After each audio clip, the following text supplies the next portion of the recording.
Borders are lines drawn by empires, cutting through ethnic groups, indigenous lands, and without consideration of those already living within them. A border is not simply a line on a map or where one nation ends and another begins. It's a wall, a checkpoint, a detention center. It's where law enforcement undermines human dignity, criminalizing movement and making freedom contingent upon documents and citizenship status. The border is where capital flows freely, but people are stopped and detained. The enclosure of land, the displacement of peoples, the exploitation of labor, all these acts of violence are encoded into the lines that separate one nation from another. The border is not a barrier to violence. It is violence, institutionalized and made ordinary. And yet, borders are made to feel inevitable, even necessary. We are told they protect us, that they keep the world in order. But whose order? Borders don't protect people. They protect power. They protect the wealth of the global north from the poverty of the global south, a poverty created by centuries of colonial extraction. They protect the privileges of citizenship from the aspirations of the migrant workers whose labor sustains the very economies that exclude them. So what if we challenge the idea that borders keep us safe? What if we recontextualize them as a system of control, as an instrument of violence? Immigration policy is where the violence of borders becomes most visible, transforming arbitrary lines into instruments of exclusion. These policies are not neutral. They are deliberate mechanisms of state power, designed to criminalize movement and enforce global hierarchies. Immigration systems categorize people: citizens, immigrants, migrants, refugees, asylum seekers, undocumented, assigning worth based on economic utility, geopolitical interests, and racialized assumptions about who belongs and who does not. They justify the detention, deportation, and rejections of individuals and families by enforcing who can cross and under what terms. To challenge these policies is to confront the broader system of nation-states itself, to ask why movement is policed while the forces of displacement are left unchecked. Until the late 19th century, the concept of illegal or legal immigration to the United States didn't exist. Because for immigration to be considered illegal, there must first be laws governing it. Immigration to the United States began in the late 1700s, following independence. Before this, Africans were forcefully brought to the Americas as enslaved peoples, while Europeans arrived as settlers. Unlike immigrants who adhere to the laws of the land they enter, settlers disrupt existing systems to impose their own. By the mid to late 19th century, people from Southern and Eastern Europe, as well as China, began to arrive.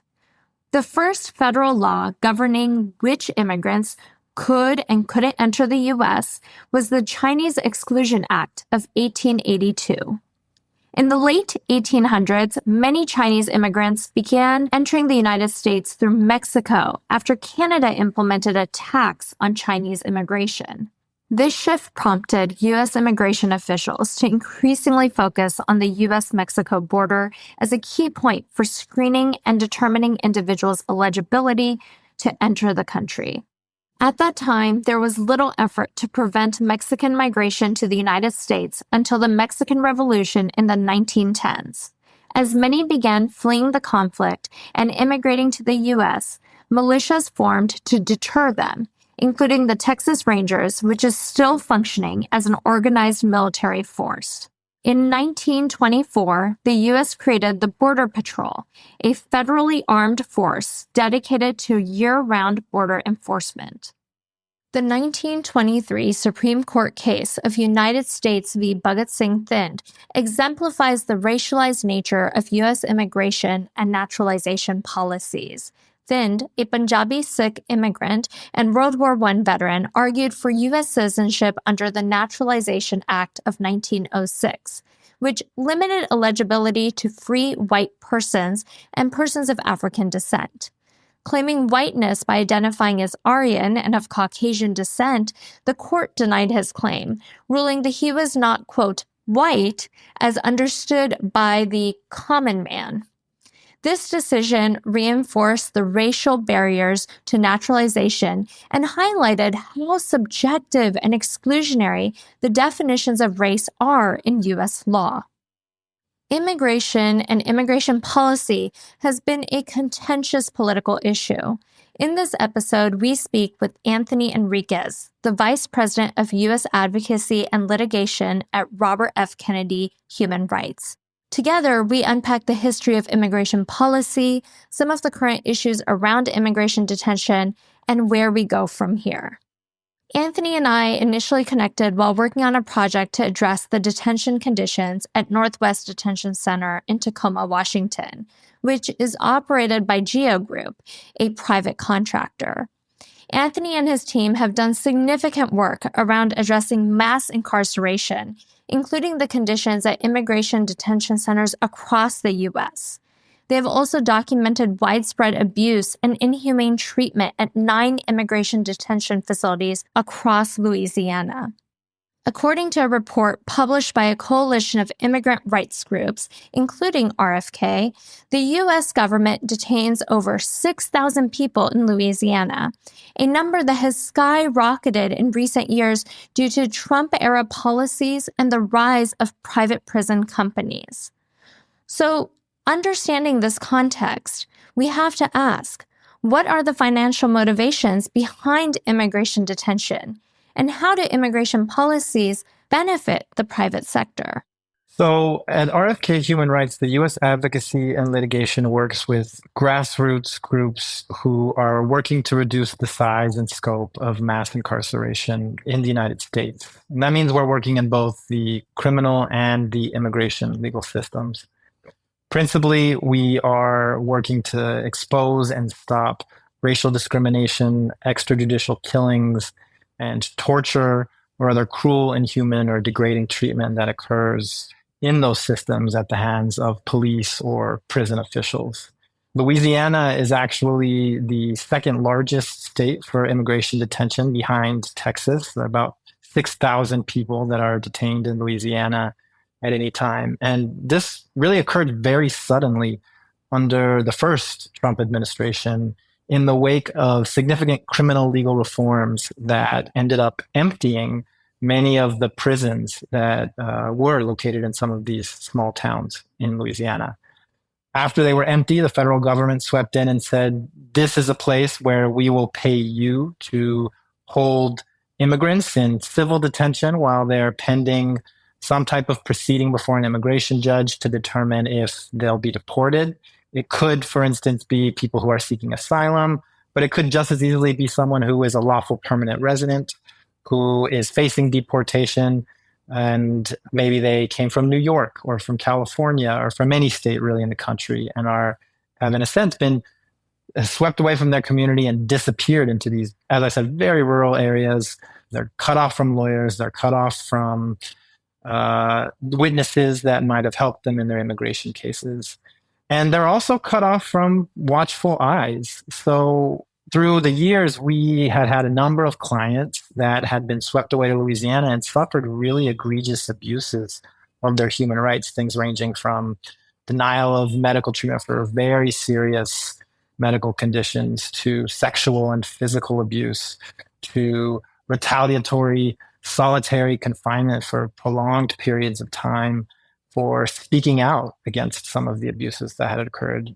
And so we began to visit these detention centers alongside local grassroots groups in Louisiana, a part of a coalition called the Southeast Dignity Not Detention Coalition, where we provided legal education to detained people on what their rights were, on how they could enforce those rights, whether it would be in the federal court or within administrative mechanisms that might exist. 90% of immigrants that are held in detention are actually held in privatized detention centers, so are held in for-profit detention centers. In Louisiana, that figure is actually around 98%. Some of the main companies that do that are the Geo Group, Core Civic, LaSalle Corrections Corporation. But essentially, the financial motivations are to ensure maximum profits. Private companies are incentivized to cut costs by understaffing facilities, paying detained people sub-minimum wages for custodial and other labor services, denying sufficient food, clothing, and medical care, and then reaping the profits that come from that. In fiscal year 2024 alone, Congress allocated close to $3.5 billion for immigration detention in the United States. And, look at the skew of that, how that's compared to the rest of the immigration system. The US actually spends 3 times as much on detention as we do on immigration courts and immigration officers to adjudicate asylum claims or other visa benefits. So when people talk about the system being broken, that phrase means a lot of different things to a lot of different people. But one way in which the system is clearly skewed is that we're funding detention, but we're not funding the underlying mechanisms that could make detention unnecessary. If asylum officers or if immigration officers had more resources to fund visa applications, to fund the adjudication of those applications, to decide claims, then we wouldn't see so many people in a backlog of the immigration system, and we wouldn't have to detain those people because their claims would be decided right away. So, that's part of the financial system that's at work here. Just one thing to note is the Wednesday after Donald Trump prevailed in the 2024 elections, the single biggest winner in the US stock market was a Geo Group, a private prison company. And their stocks actually jumped 40% on that day. And that happened to be right around the time that they released their Q3 results, where they really had lackluster earnings. The business model itself wasn't working. Someone was skimming off the top. The CEOs are taking very large paychecks home from these public funds. But the hype, the idea that we're going to detain was enough to buoy these stocks upward. So that's part of what's going on here with the financial motivations. All of this lends us to the question, how much transparency do we have into government contracts with private corporations? Public-private partnerships are a significant public policy tool. However, these partnerships can raise concerns regarding incentives and motivations, including how open these partnerships are to scrutiny and oversight. Remember, taxpayer money is funding these contracts.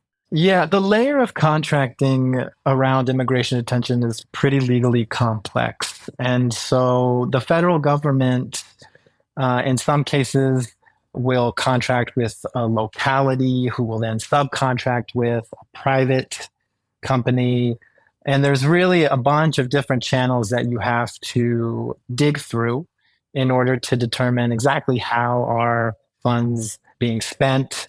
Some of the companies are not publicly traded companies, and so therefore are not subjected to the same disclosure laws as a publicly traded company as well. I should also say the nature of privatized detention, it's not just 3 companies that own the building that is housing people. It's also the commissaries. It's also the phone companies. It's also some of the private medical services companies that are part of this large privatized machine as well, too. So it's a very decentralized system. There is no central database that shows us this is exactly how much they spent on that. This is the report that they owe to Congress or to some type of public oversight body that can explain where these fundings went, that can justify how much salary maybe a CEO is paid versus someone who is a low-level employee. And they're being paid for what at the end of the day is a public function. It's supposed to be law enforcement. And so unlike other types of law enforcement, this one uniquely really has a shroud of secrecy around it. Understanding this context around the detention center complex helps us contextualize the infrastructure in place to support hardline immigration policies. But how did we get here? Unpacking the history of immigration policy helps us better understand the way immigration conversations are shaped. The 1996 Immigration Reform Act marked a significant pivot towards a punitive approach in U.S. immigration policy. What were these policy shifts, and what were the social or political factors that drove these changes in immigration policy? Let's start with the 1996 Illegal Immigration Reform and Immigrant Responsibility Act was the official name. It's often called IRA within legal circles. It was really a momentous law. It completely recast undocumented immigration as a crime and really represented a fusion of immigration, civil legal enforcement, with criminal legal enforcement. It instituted an entirely new fast track of deportations called expedited removal, where immigrants were no longer given the opportunity to see an immigration judge, but instead could be deported very, very quickly at the border in a number of hours, in some cases, before they had the opportunity to seek legal counsel. It instituted a regime of mandatory immigration detention for certain classes of immigrants, including people who are coming to the border or people who had previously served a criminal sentence, had been declared rehabilitated, had been released from underlying criminal detention, had potentially been reintegrated into their communities for years, if not decades. This group of people would now be subject to mandatory immigration detention. And what that word mandatory means is the government never has to show justification for detaining you. There's no reason that we have to say there's a need for your individual detention because you are a flight risk or you're a danger. And it means, in fact, you have no opportunity to challenge your detention before a judge. So this also feeds, of course, into the privatization of detention, because if we have people who are guaranteed to be detained, well, that sounds like a great business deal for someone. You always have a built-in consumer of your product. The year that this law passed, 1996, right? It might be difficult for people to remember, but this was in the heyday of a Democratic presidential administration. This was actually under Bill Clinton's presidency. And the political shifts that drove this type of tough on crime, tough on immigration law are part of a really concerted bipartisan effort to use a tough on crime approach as a bipartisan driver in elections. That drives some people to the polls. So no matter who you are, that is part of, and what your political platform is, that's part of getting people to the polls. And we see this, for instance, today when there's a lot of focus on crime, on how dangerous everything is, when statistically speaking, actually, crime has gone down. Major crime has gone down. There are small exceptions in things like vehicle theft, but for the most part, major violent crimes have gone down around the country. And yet we still hear a really direct focus on how we're at danger and we have to get tougher on crime. It's important to note that the current administration is attempting to fast-track deportation without due process. Recognizing that many of those most impacted by these policies are individuals from communities of color, it is crucial to critically examine the deep-rooted racialization of immigration policies. Throughout history, political leaders have weaponized fear by demonizing immigrant communities and framing the other as a threat to unify and mobilize their base. These tactics only further perpetuate systems of exclusion, with harmful manufactured narratives underpinning the policies that they are pushing forth. This raises a critical question. What role does race play in shaping immigration policies? So, race is kind of the red elephant in the room when we talk about immigration. I'm always wary of saying immediately the root of all of this is racism, and if you're against this, you're racist, because strictly from a pragmatic sense, that's really isolating people who say, well, hey, I have a question about immigration, or I'm uncomfortable. And, I like to keep a big tent approach where I say, you're welcome to have a conversation. We should learn from each other. Tell me about your concerns. I'll tell you about mine. But race has been a motivating factor in immigration policy from the very start. The United States, notwithstanding that we have an image of Statue of Liberty saying, give me you're tired and you're poor, notwithstanding that we think of ourselves as a country of immigrants in many ways, the United States has always had an ambivalent relationship with immigration and with immigrants.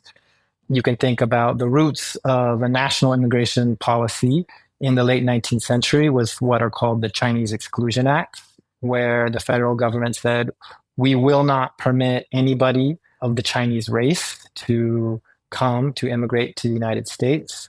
And, after a long tradition of Chinese people coming, and Asian people from other countries as well, too, coming to the United States, building the railroads that helped cross the plains from the East Coast to the West Coast, becoming parts of vibrant economic communities on the West Coast as well. You can think about the shift in the early 20th century to Southern and Eastern European immigration that was the root of really restrictive immigration laws and quotas on immigration from certain countries that occurred in immigration laws in the 20th century. This is back at a time when Italian was thought of as a different race than white in American cultural imagination.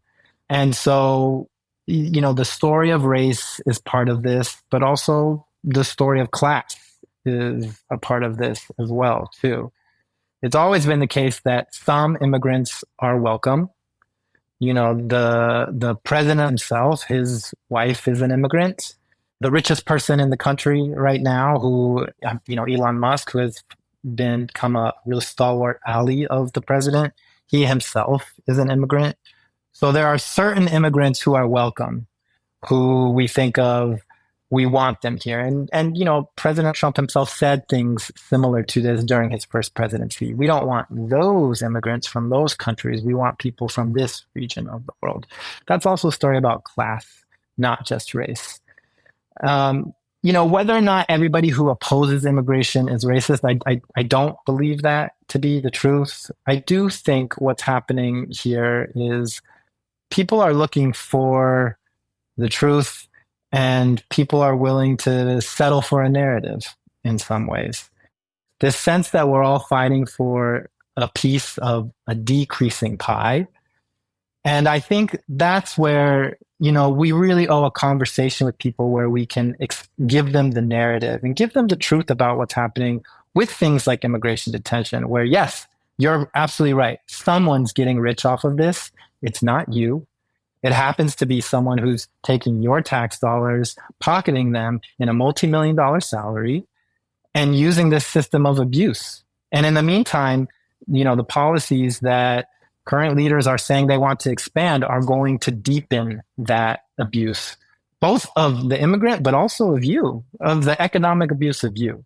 Creating spaces for conversations such as these is critical for us to truly understand the complexities of issues that are often overlooked.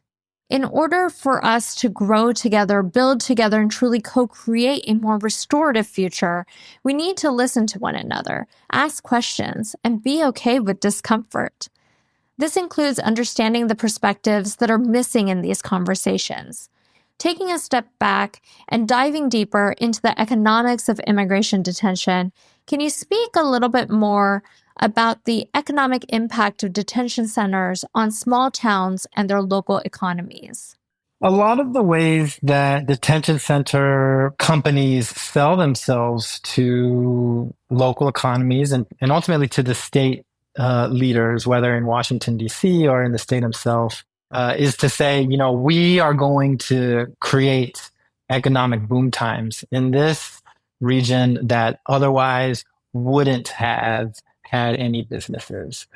But Studies that have been done on these show that actually there has been no great economic boom associated with this, that the $3.4 billion that went to immigration detention, that could have gone to loans to small businesses to expand opportunities. That could have gone to vocational and educational training for people who are local to that community.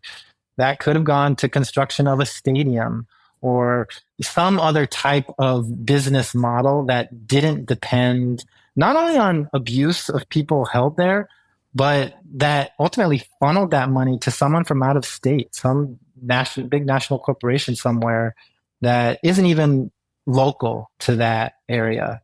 Nuance is critical in conversations such as these. Detention centers are often strategically placed in remote, rural, small towns, fostering an economic dependency on these facilities by design. This dependency creates a complex dynamic. How do these motivations shape the broader American narrative around migrants? It's turned from immigrant to illegal to criminal to dangerous. The construction of the detention center really helps to reify that, to make it concrete, right? Because you think, if you don't know too much about the immigration regime, you're not a lawyer, you're not someone that works on it, you're not a policymaker. All you think is, well, if they built a jail, it must be because they're dangerous, because only dangerous people are in jails, right? You can understand why someone would make that connection. But that's just not the case. That's not actually, as I said before, with legal reforms like mandatory detention, you don't have to be dangerous in order to be placed in immigration detention. You just have to be an immigrant in some ways. So that's part of the story of what happened, the political story, how the political narrative has helped shape the cultural narrative around immigration. The economic pressures, the studies are pretty robust and pretty much in universal agreement that immigrants boost overall economic growth. They expand labor force, they increase consumer spending. We have decades now of data that show that the foreign-born people start new businesses at higher rates than U.S.-born individuals. There was just a study showing that in the next 10 years, the Congressional Budget Office showed that immigration will boost gross domestic product by $8.9 trillion. It's been recognized now that the birth rate amongst native-born Americans has decreased to such a level that we actually couldn't replace our labor force without immigration. There's estimates saying that all U.S. population growth is actually going to come from migration starting in 2040. But also, that's GDP, right? That's not eggs. That's not groceries. That's not gifts for my kids at the holidays. That's a different story. And part of this is we also have to come to terms with the fact that, yes, integration of people into your local school system, into your local hospital system does impose costs. It's very well documented now that on the national level, at the federal level, immigrants pay more in taxes than they use in government services. And that's because of laws that don't permit them to withdraw from any type of welfare programs on the federal level. But the picture is different on the state and local level. And there are costs that are imposed when people are using schooling resources, when people are using medical resources. Now, that doesn't mean that takes away from the fact that on the aggregate, the economy is growing and everybody's benefiting from the creation of new businesses. It just makes the picture more complex. And if it's true that local costs are increasing, well, why don't we take some of that $3.4 billion that goes to detention and help subsidize some of these local costs, right? I mean, that's doable. You wrote a law review article in 2018 called Structural Due Process in Immigration Detention. Can you discuss the structural challenges in present-day immigration policy, particularly when it comes to due process? So the paper I wrote was called Structural Due Process in Immigration Detention. And the thesis of it was that courts have looked at the issue of due process in immigration detention from the wrong perspective. And when I say that, I mean, traditionally, courts are saying due process is a fancy word in lawyer speak, and it just means a fair shot Did I have due process in my court hearing? Did I get a fair court hearing? Did I have due process when they were looking at whether or not I should be changed? Did I get a fair process there? And traditionally, how courts analyze, did you get a fair process? Did you get a fair shot? Was to say, do you have a right, a personal right to due process? Yes or no? And the reason that doesn't work so well in immigration is because courts also say, okay, certain immigrants are entitled to due process, other immigrants are not. Maybe the immigrant who's been here for longer, has a green card, has a family, they're like a citizen, and so they should get due process.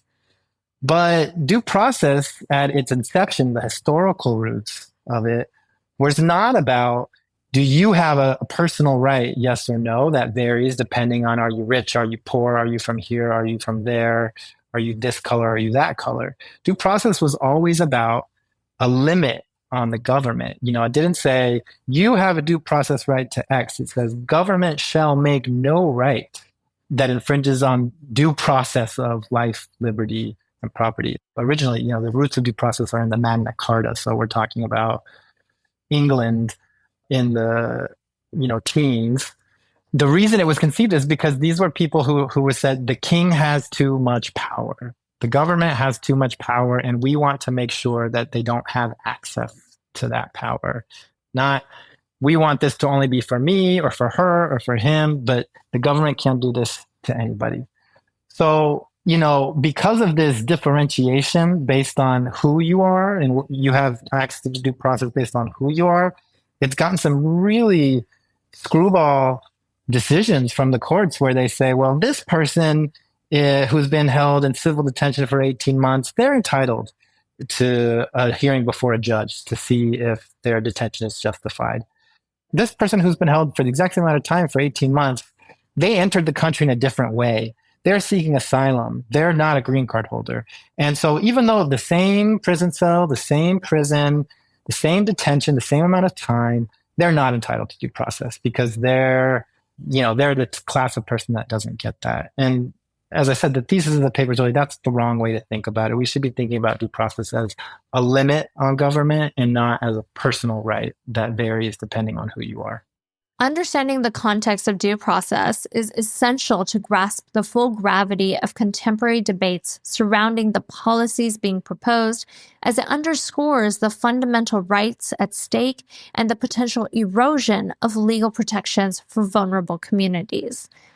Acknowledging that we are recording this interview prior to the inauguration, as we enter another Trump administration, an administration that led a successful campaign scored by anti-immigrant and xenophobic rhetoric, what do you see as the most pressing concerns that we need to be preparing for? The thing that concerns me most is the encroaching of police power on everyone's civil liberties. So oftentimes people think, well, they're going to do this to them, but not me. They're going to do this to immigrants, but not me. But really, the story of immigration enforcement in the United States has been, this is the experimental ground for something we will do to everyone later. So I spoke about the origins of contemporary immigration detention. But, the real root before that is in the 1950s in the Red Scare.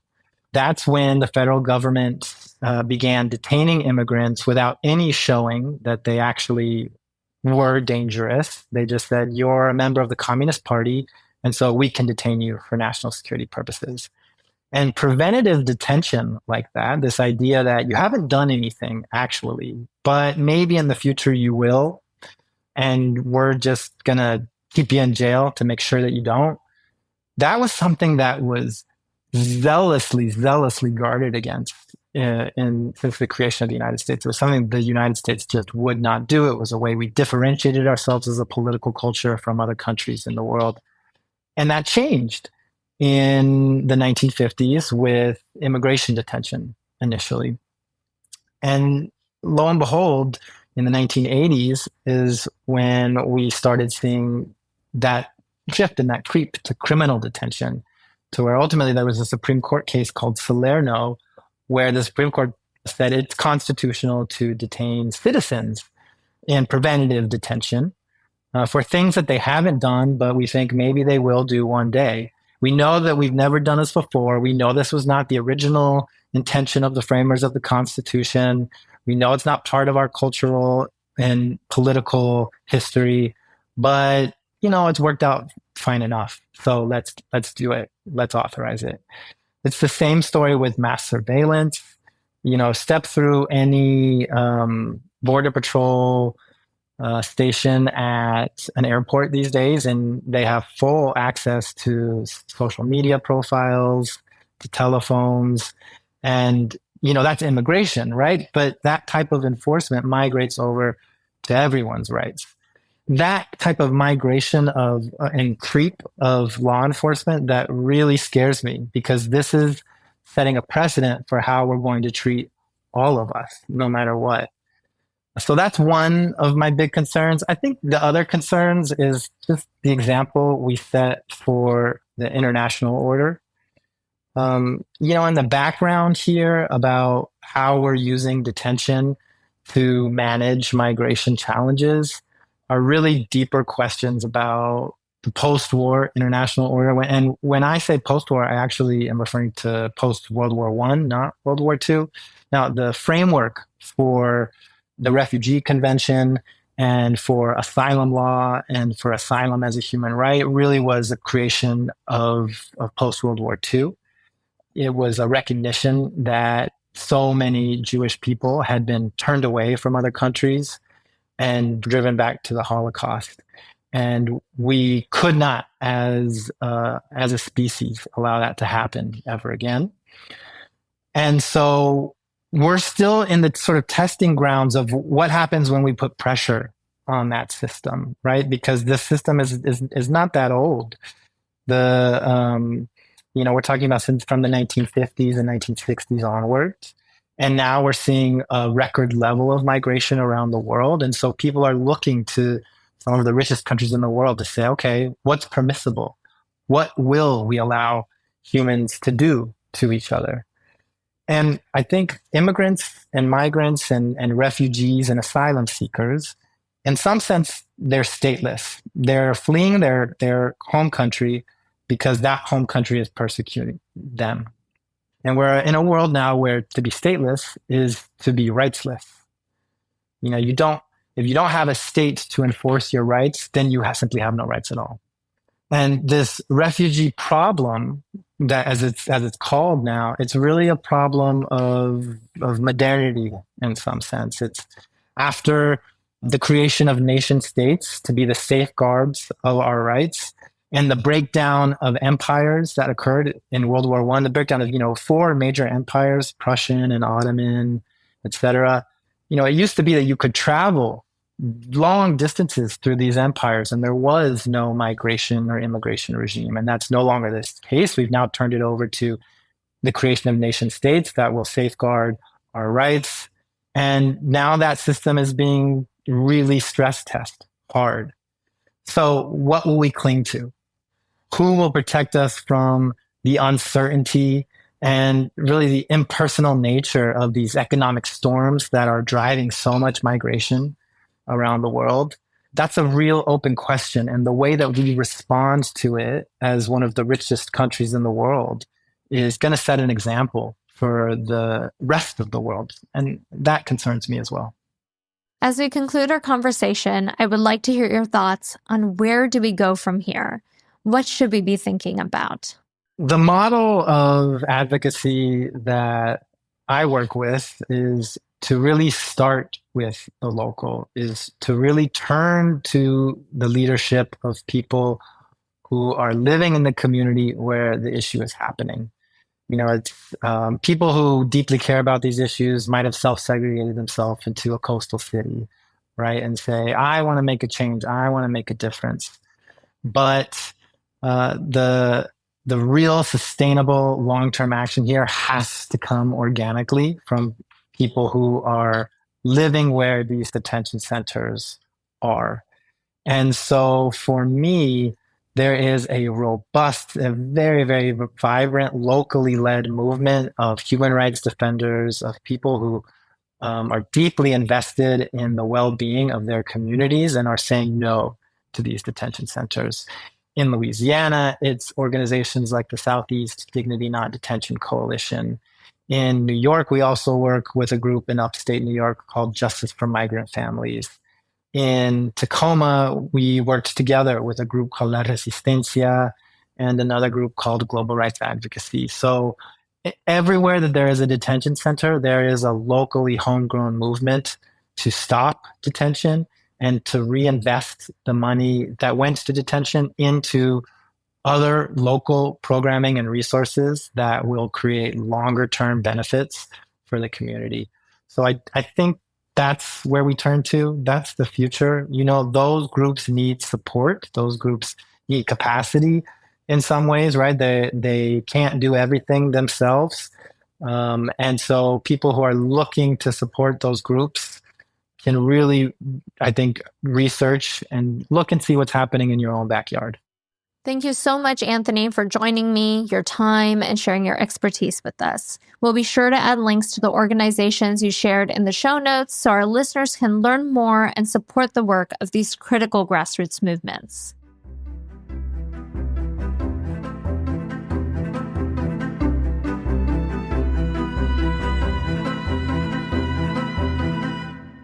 At this moment, the safety of many is under threat. With much uncertainty, members of our communities are living in fear of what lies ahead.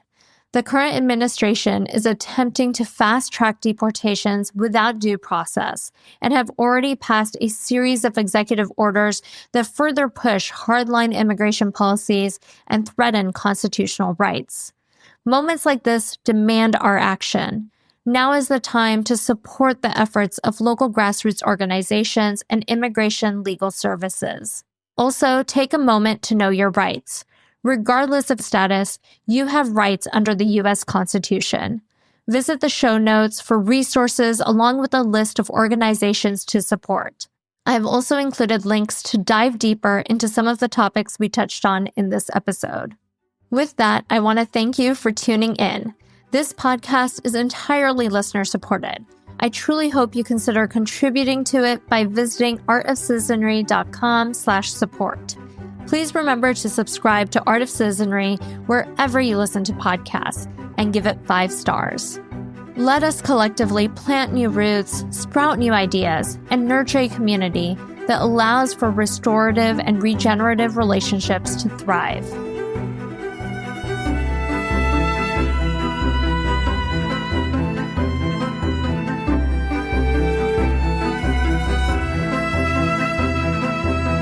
Thank you to our producer, Ali Honoré, and editor, Noah Kowalski.